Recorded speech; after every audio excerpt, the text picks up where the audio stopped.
So. That Makai Madai, November 2025, Ramkau, Hungry, Village Authority, Kadi,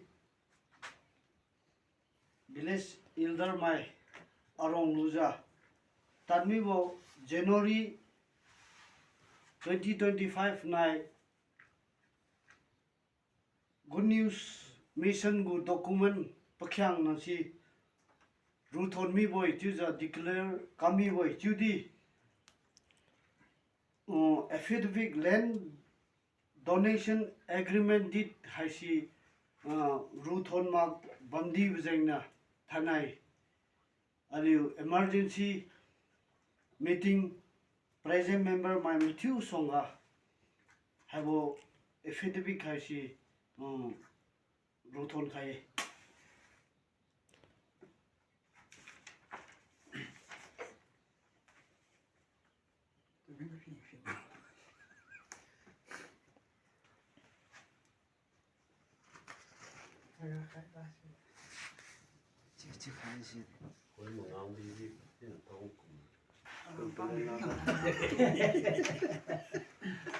Thâu nhà nó thằng ấy.